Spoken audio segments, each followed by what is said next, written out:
Hello everybody. Today we will discuss about nuclei.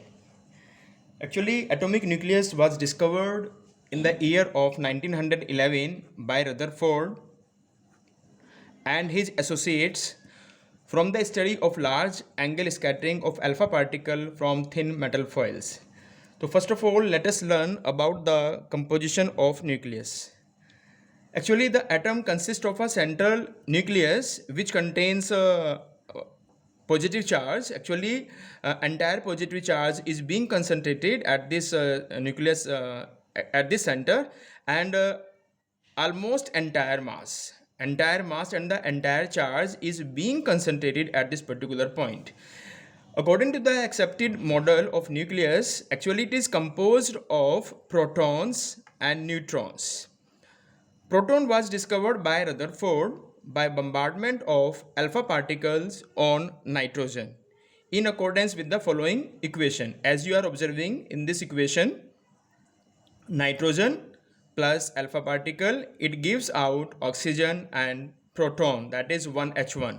So you can just balance the equation also. 7 plus 2 9, so here 8 plus 1 9, that is atomic number, and mass number is 14 plus 4 18, so here also 17 plus 1 18.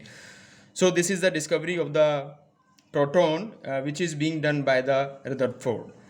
In the similar manner, the neutron was discovered by James Chadwick by the bombardment of alpha particle on beryllium in accordance with, this is the equation, beryllium plus alpha particle, it gives out carbon and neutron. So this is the discovery which is about proton as well as neutron.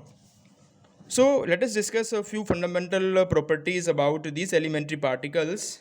First of all, let us take proton. Actually, it is a fundamental particle, and it has positive charge, and the value of this positive charge is 1.6 into 10 raised to the power minus 19 coulomb. The rest mass of the proton is 1.6726 into 10 raised to the power minus, rest mass of the proton is 1.6726 into 10 raised to power minus 27 kilogram, which is nearly about 1836 times the rest mass. So let us take neutron. It is a chargeless fundamental particle which has no charge. Actually, it is a neutral, and its mass is 1.6749 into 10 raised to the power minus 27 kilogram. That is slightly greater than the proton.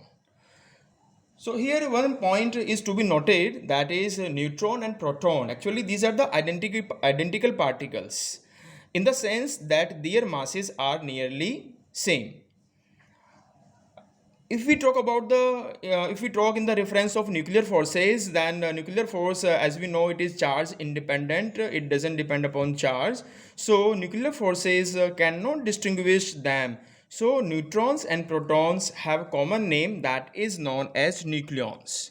So one proton and one neutron is equal to one nucleon. But if we talk about the electromagnetic force, so electromagnetic force, actually it is charge dependent, so it can distinguish the two types of particles, that is proton and neutron. So electromagnetic force can distinguish them.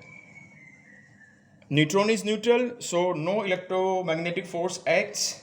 Proton is positively charged, so between two protons repulsive force is acting.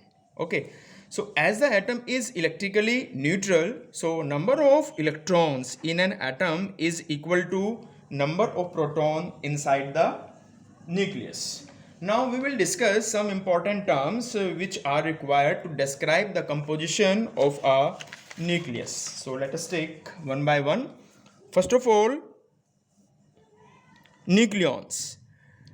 So nucleons, protons and neutrons which are present in the nuclei of atom are collectively known as nucleon, and the second is atomic number. The number of protons in the nucleus is known as atomic number of the element, and its symbol is Z. It is denoted by Z. It is also equal to number of electrons. So number of electrons is equal to number of protons is equal to atomic number. Now let us discuss about mass number. So the total number of protons and neutrons which are present in a nucleus is known as mass number of the element, and its symbol is A. It is denoted by A. Thus we can say in any atom the number of proton is equal to Z, the number of electron is also equal to Z, and number of nucleons, that is A, and number of neutrons means A minus Z. Now nuclide. Actually, it is a specific nucleus of an atom characterized by its atomic number Z and mass number A.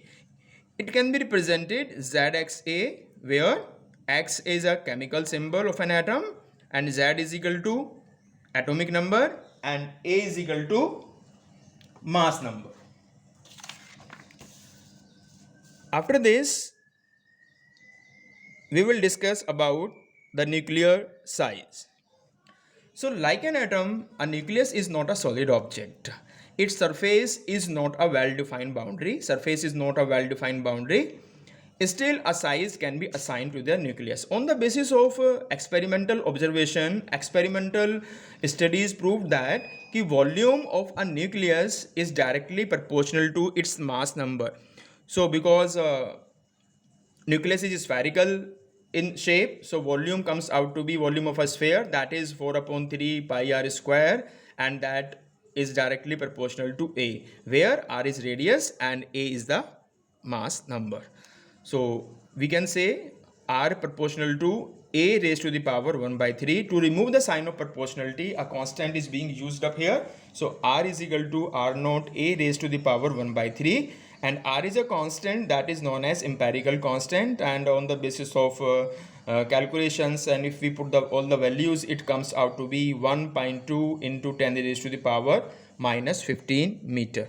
So one thing is to be noted here, because the value of A, that is a mass number, that is different for different elements. So therefore atomic nuclei of different element have different sizes.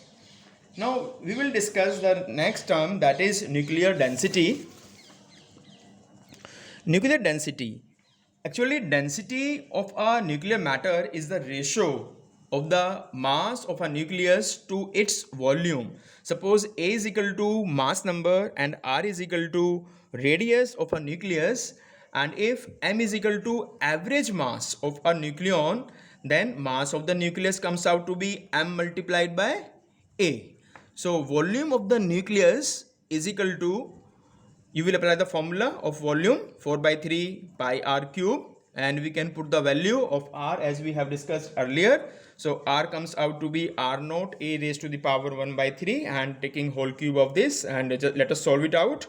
So it comes out to be 4/3 pi, and here you say r naught raised to the power 3, and if you just raise the power 3, then 3 cancel out, it comes out to be A. So this is the volume of nucleus, 4/3 pi r naught cube and A. Now we find the density rho is equal to mass of nucleus divided by volume of nucleus. Now we will put the value of mass, that is M into A divided by volume of the nucleus. Its value is 4/3 pi r naught cube A. After solving, we will get rho is equal to 3m divided by 4 pi r naught raised to the power 3, where symbols have their usual meanings. So as you know, m and r naught are constant, so density of nuclear matter is the same for all nuclei. We can prove it mathematically also. M is equal to 1.66 into 10 raised to the power minus 27 kilogram, and r naught is equal to 1.2 into 10 raised to the power minus 15 meter. Putting these values in this equation, 3 multiplied by m, putting the value of m, and divided by 4 pi, value of pi is 3.14, multiplied by value of r 1.2 into 10 raised to power minus 15. After solving this calculation, we will get a result, that is rho comes out to be 2.29 into 10 raised to the power 17 kilogram per meter cube. Thank you. Have a nice day.